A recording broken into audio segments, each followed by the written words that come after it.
tardes casi a todos. Es un placer estar con ustedes el día de hoy. Este artículo empezó siendo como un artículo, es un acercamiento. Todavía no llegamos solamente a lo que fueron los inicios de la danza moderna en la universidad.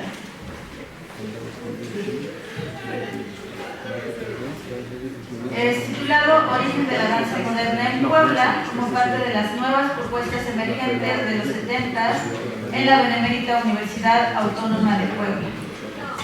Este trabajo presenta el surgimiento de la danza moderna en la Universidad Autónoma de Puebla, su propósito y el entorno político-social en el que ésta da sus primeros pasos. Es importante recordar que toda manifestación artística es objeto receptor del medio en que se produce y simultáneamente centro promotor de cambios e incidencia social. Este doble rol se hace evidente en cuanto al presente trabajo, dado que su origen se sitúa a mediados de los 70, década atravesada por la serie de acontecimientos suscitados en la segunda parte de los años 60. Mismo que no solo impactaron fuertemente las concepciones y prácticas sociopolíticas vigentes en este periodo, sino que promovieron trascendentales modificaciones en el orden y el rol de las figuras y conjuntos sociales considerados hasta ese momento agentes de cambio. Así pues, para comprender el origen del llamado taller coreográfico de la entonces Universidad Autónoma de Puebla, UAP, es imprescindible situarnos a fines de los años 60 y principios de los 70, período que en esta institución se caracterizaba por una confrontación política que resultaría determinante para la concepción y orientación del curso que seguiría su modelo teórico y práctico de trazado educativo de corto y largo alcance. Es posible concordar con la idea de que la confrontación política y social que se vivió a fines de la década de los 60 y primeros años de los 70 en la UAP era, de alguna manera, reflejo de un movimiento mucho más amplio que a nivel internacional se caracterizó por la confluencia de diversos hechos políticos y sociales, y que estos movimientos generaron un interesante entramado de acciones y reacciones que se extendieron a muy diversos horizontes del planeta. Algunos estudiosos del periodo lo consideran incluso como un novedoso hilvanado transnacional. Boxer y Saracho, 2018. Dada la extensión del impacto territorial que se experimentó y que, aunque tuvo en los diversos países un carácter particular y sus formas de expresión y represión de los distintos actores, no puede, por otra parte, soslayarse el carácter unitario y solidario que, por decirlo menos, se forjó en los distintos estamentos sociales calificados por el status quo como rebeldes e incluso peligrosos, generados con particular y novedosa trascendencia a partir de movimientos estudiantiles en niveles universitarios de enseñanza media y secundaria, así como de diversos movimientos sociales que cuestionaban un claro agotamiento político en las formas de gobierno y el resquebrajamiento de sus ya desgastadas estrategias de dominio. Aunado a lo antes escrito, según diversos autores, se podría pensar incluso en el hecho como un primer síntoma importante el surgimiento de estos movimientos aglutinados en torno al año 68 como una naciente manifestación de lo llamado globalización. Por ejemplo, Boker y Saracho señalan que, cito, los movimientos del 68 alrededor del mundo pueden considerarse como una muestra de incipientes procesos de globalización y un nuevo transnacionalismo en cuyos márgenes cambiantes los nuevos actores concatenaron agencia social y circuitos culturales, para trascender las fronteras nacionales. Cabe también mencionar que los diversos movimientos generados en torno al 68 y sus demandas no postulaban a acciones que fueran acompañadas de una propuesta armada para su logro, no al menos en su mayoría, aun cuando en algunas latitudes como América del Sur, por ejemplo, se ponía en boca la figura de Ernesto Guevara Lynch de la Cerda, más conocido como Ernesto Che Guevara, y su propósito de justicia social, entre otros. Muy prontamente así, las diversas manifestaciones de la juventud mundial y sus demandas de justicia social portaban como ícono y estandarte la famosísima imagen fotográfica de Che que se muestra en pantalla en este momento. Así fue como se incorporaron, entre otras motivaciones, ideales, demandas, valores y principios que desde muy distintas latitudes fueron sumadas y apropiadas, sobre todo por los jóvenes en Europa y América Latina, generando y propiciando una empatía y solidaridad nunca vista antes o expresada en manifestaciones de protesta social que, en cada caso, trascendían las fronteras nacionales. Es entonces que en ese marco México desarrolla su propio movimiento, el rol que en ello tuvo la UAP para llegar a ser lo que hoy en día es.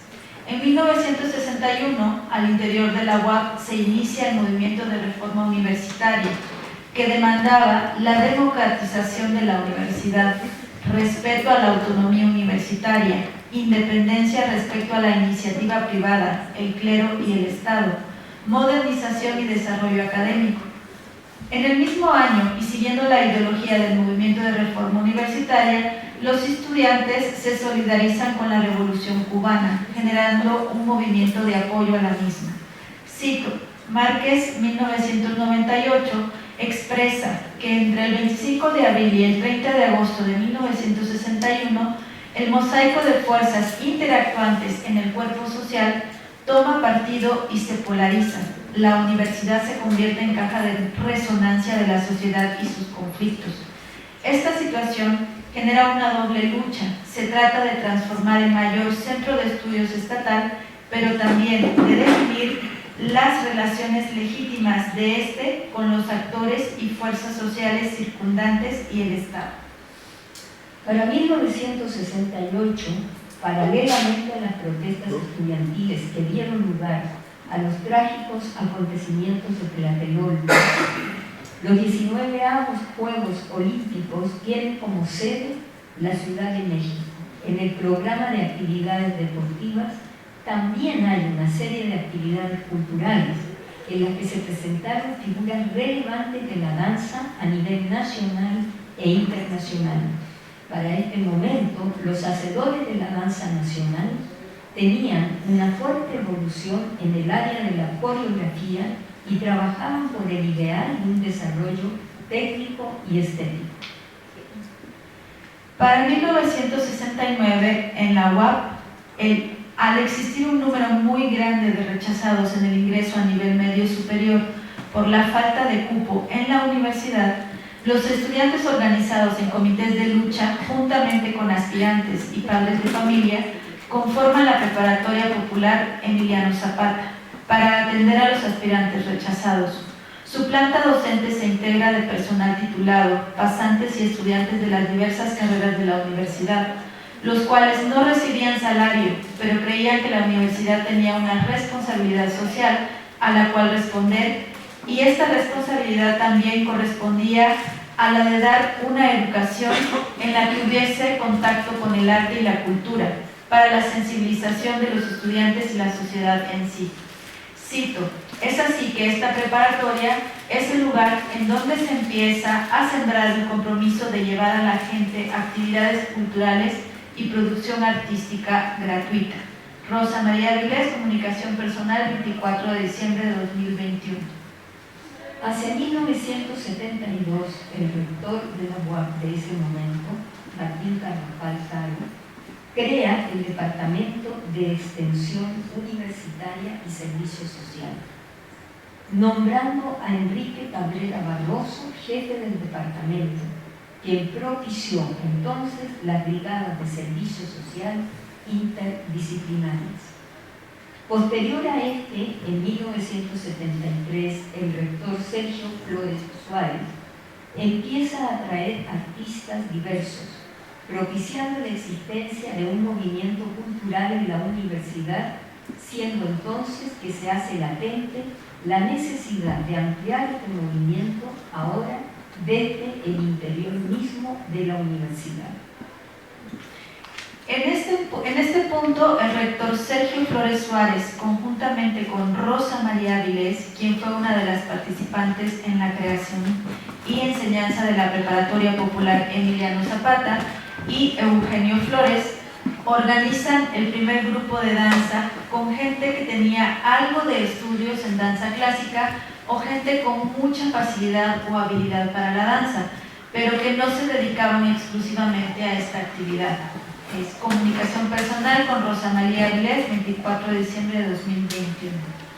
En este grupo, en donde se empieza a introducir la danza moderna, ya sea con maestras que venían a compartir sus enseñanzas, o que los integrantes de danza moderna de la UAP se desplazaran a la Ciudad de México a tomar clases con bailarinos activos del Ballet Independiente de Raúl Flores Canelo.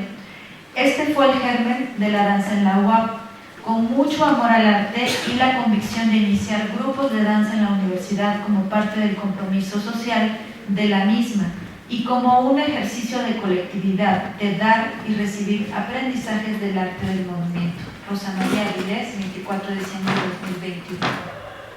Para 1976 se presenta ante el Honorable Consejo Universitario de la UAP el proyecto para transformar el Departamento de Extensión Universitaria y Servicio Social ya en Dirección de Extensión Universitaria con dos departamentos, Servicio Social y Difusión Cultural.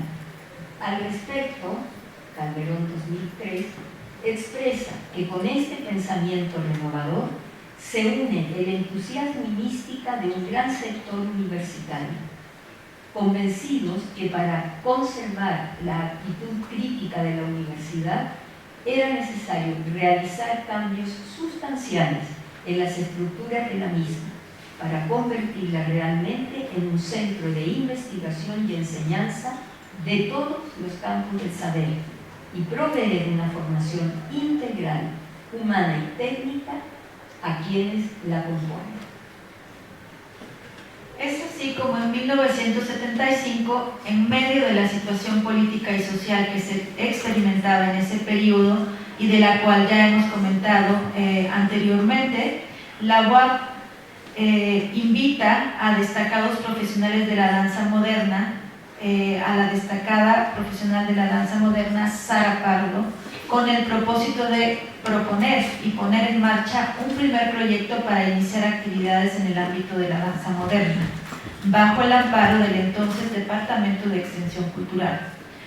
Una vez aprobado el proyecto en cuestión, se invita a sumarse a él a las bailarinas y coreógrafas Patricia Stay y Ann Axman, quien al igual que Sara Pardo estaban en ese tiempo contratadas por la Compañía de Danza de la Universidad Veracruzana.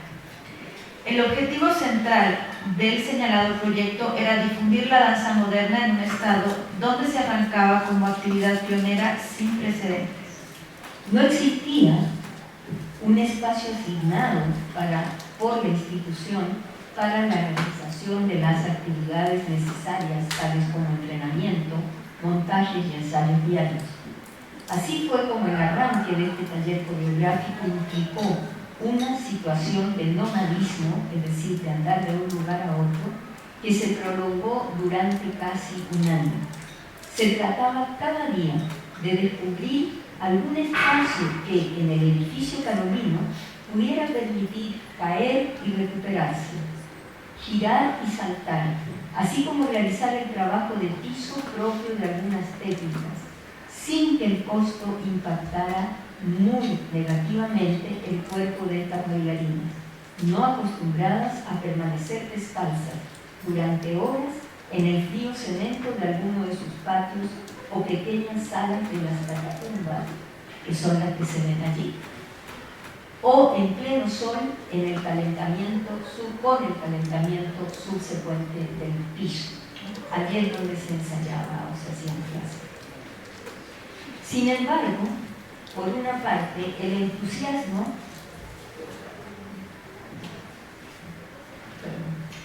Estas tres mujeres fueron rápidamente motivo de susurros e inquietud de quienes ahí trabajaban. De pronto se les veía pasar o entrenar en mallas y leotardo por los pasillos o patios del Carolino, y se podían sentir las miradas indiscretas y las expresiones de extrañeza ante estos cuerpos que se movían de curiosa y desconocida manera.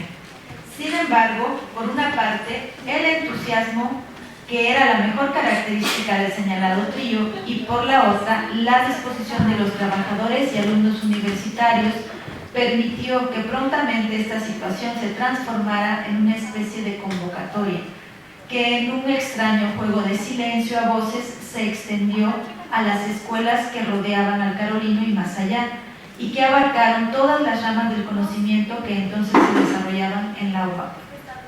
Se empezó a contar con un público que, venciendo sus temores, se atrevieron a acercarse cada día más a las actividades que se desarrollaban en el taller coreográfico, que por cierto seguía siendo ambulante.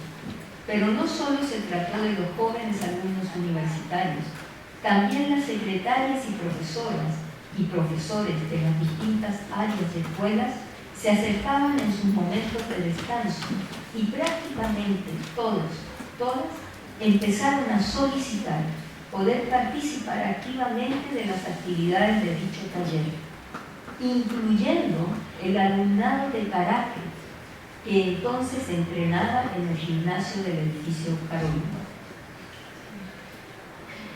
Dado el creciente interés por participar de las actividades del señalado taller, resultó imprescindible lograr un espacio específico para el desarrollo de las actividades de danza, y se optó por rescatar el Teatro Ignacio Ibarra Masari, que en ese momento estaba en desuso, sirviendo como albergue para muebles de desecho, y localizado como parte de la estructura arquitectónica del propio edificio Carolino, en una entrada y salida a la calle Maximino Ávila Camacho, a un costado del señalado edificio, y otra puerta interna posterior que daba a un pasillo frente a las escaleras ubicadas entre el segundo y tercer patio del mencionado Carolina.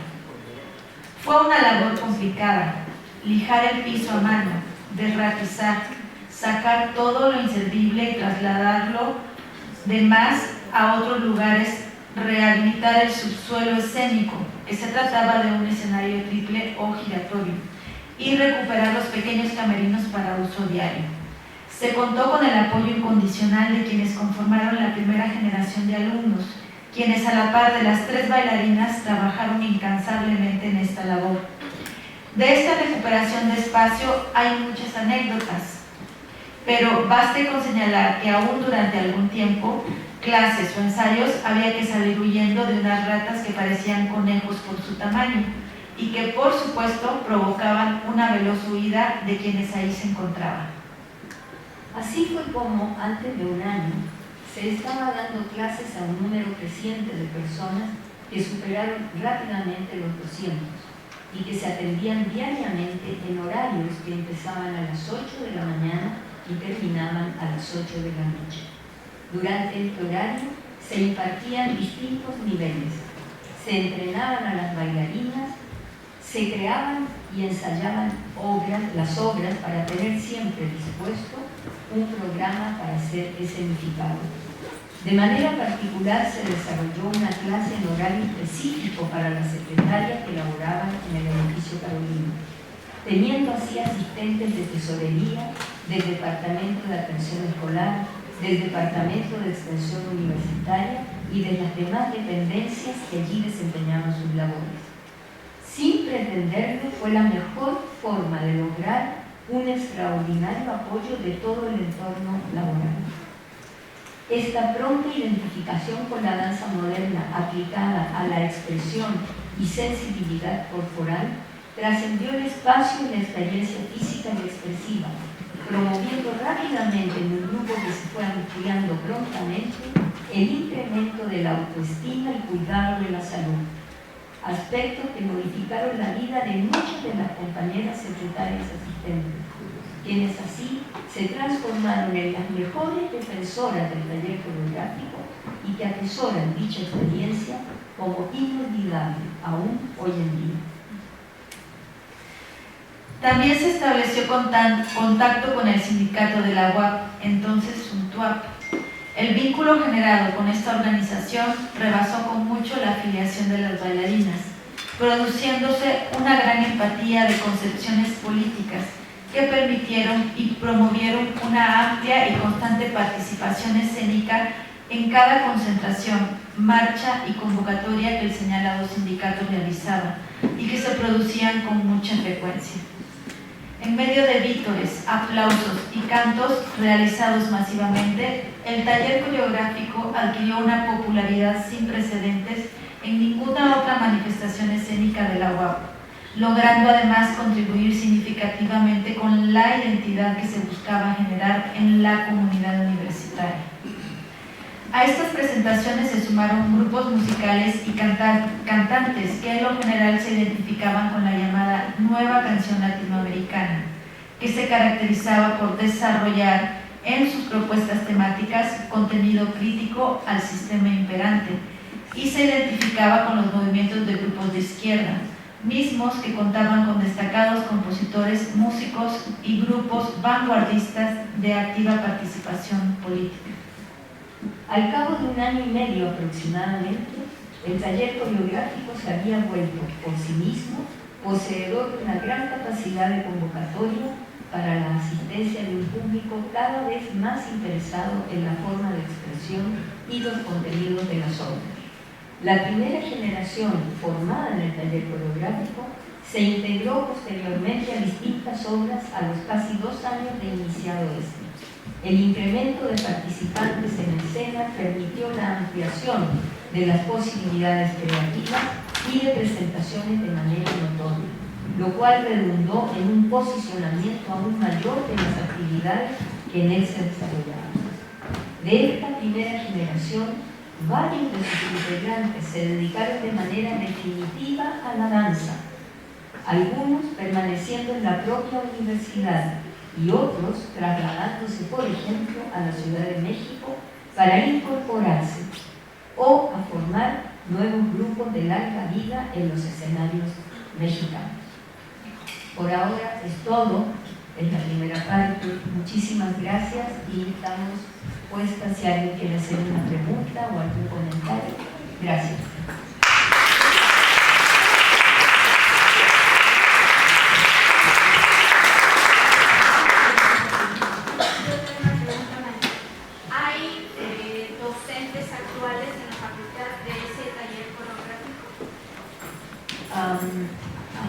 De la primera generación,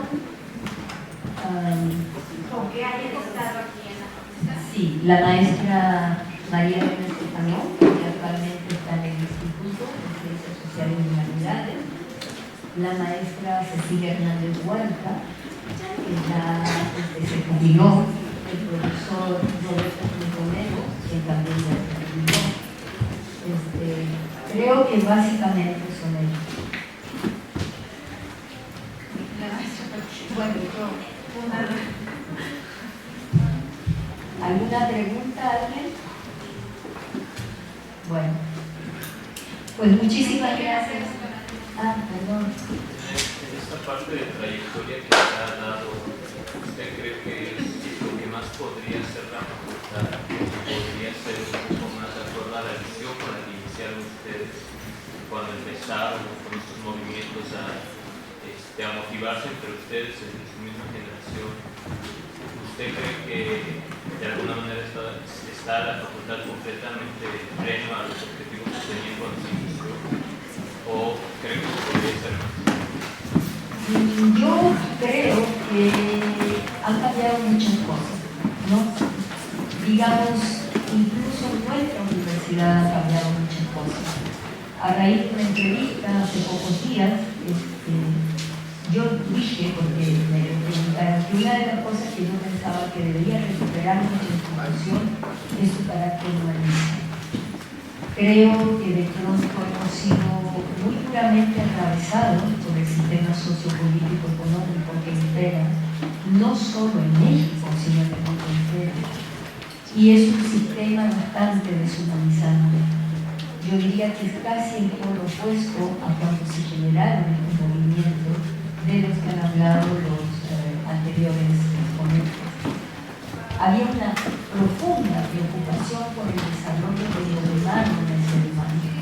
Y eso hoy, en general, ha desaparecido. Hoy la propuesta es competencia, imposición de normas, conveniencia de ciertas estéticas aplicadas cerradamente, en el caso de la danza de los cuerpos, por ejemplo. Entonces creo que sí nos hemos alejado mucho de lo que originalmente promovió, propició la generación de las actividades artísticas en este país. Creo que habría que pensar seriamente si el camino que estamos siguiendo es el correcto.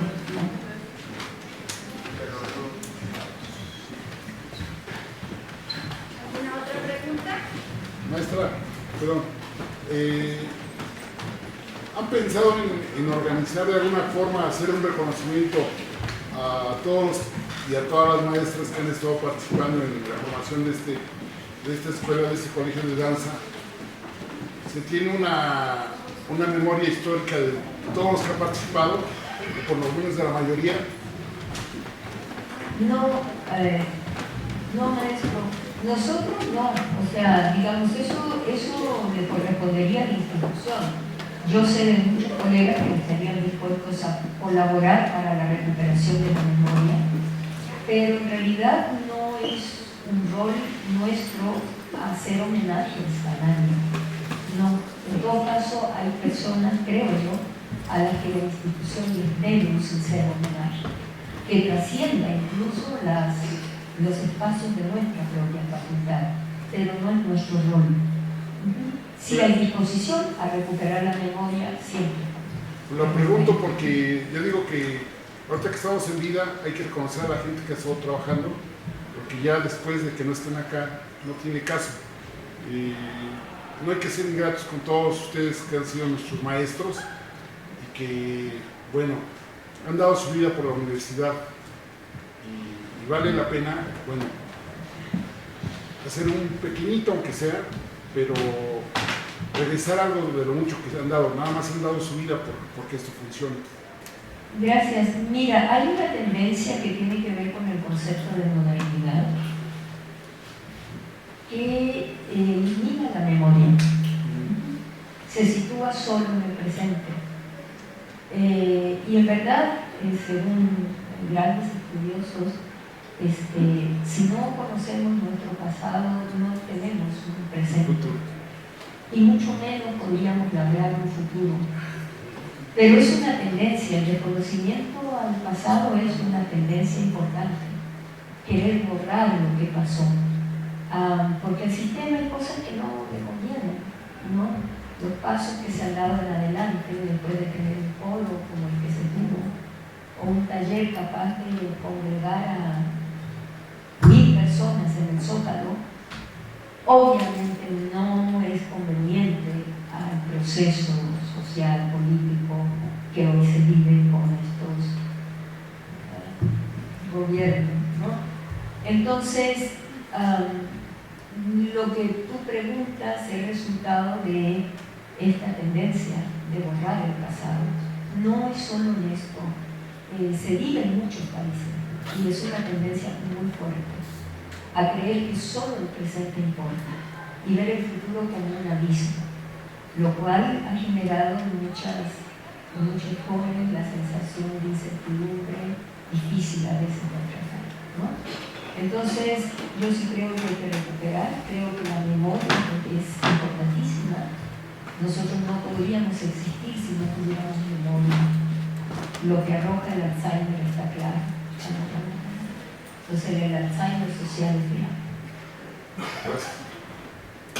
Bueno, y un poquito del aporte es justamente escribir este artículo para sustentar la historia, ¿no? Porque no estaba escrita. Y pues la idea es tener una segunda parte de donde fue el taller coreográfico y cómo se creó la licenciatura y la historia que ha tenido. Todavía tenemos trabajo por delante, pero esa es la idea. De hecho, pues no tenemos, o sea, si vieron, no tenemos archivo fotográfico de esa época, que creo que de la licenciatura es más fácil recabarlo porque hay más docentes que tienen, algunos que fueron alumnos, pero de esa época tampoco tenemos archivo fotográfico. Así que si alguien tiene por ahí, no sé, pues con gusto lo recibimos y le vamos dando forma. No, yo más que pregunta, es como comprometerlo. También por los tiempos, bueno, usted me dicen si sí o si no. Dada al número de ponencias que tuvimos aquí en el coloquio, que aproximadamente fue muy buena, hace rato en la inauguración decíamos que estábamos pensando en abrir un tercer día, pero ya sería en la segunda quincena durante la segunda quincena de noviembre. Yo sé que está bien conectado y todo preparar la segunda parte.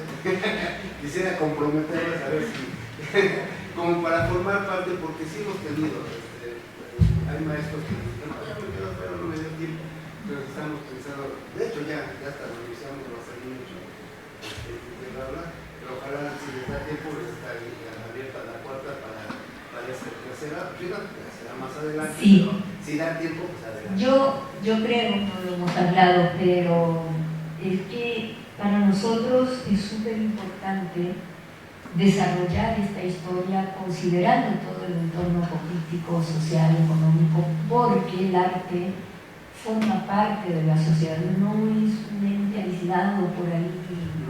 Entonces, continuar con este proceso de investigación no es sencillo, sobre todo porque el desgaste que vino y cómo se multiplicaron las tendencias al interior de la institución es bastante complejo. Personalmente no me atrevería, maestro, podríamos hablarlo como coloquialmente, pero sí podríamos comprometernos de aquí a un año más o menos a entregar ya un trabajo de investigación como este, con bien fundamentado, con citas, con indagación. Incluso es importante que hagamos el trabajo de hemeroteca que no hemos podido hacer, ¿no? Para encontrar fotos en el sol de aquellos años. Eso sí, podríamos asistir y hacer una cosa mucho más coloquial. A lo mejor podríamos invitar a la maestra Estefanón, a la maestra Cecilia, ¿no? Y contar más, porque hay muchas cosas interesantes, ¿no? Incluso cuando nos cambiamos, había música que teníamos que cuidar de los músicos, ¿no? De pronto todos querían estudiar profundamente allí en la escalera por donde bajábamos, ¿no? O sabían que era una chica saliendo rumbo a la dirección y salían de los salones y se asomaban. Maestros y alumnos, no eran solo los chicos, ¿no? Entonces, cuando se asomaban los karatecas, por ejemplo, también ahí y bueno, de pronto los karatecas haciendo danza era loquísima la imagen. Entonces podríamos más a un nivel coloquial contribuir, sí, si invitamos a estas dos compañeras, por ejemplo, ¿no? Y después sí el compromiso de hacer un trabajo de investigación bien afirmado.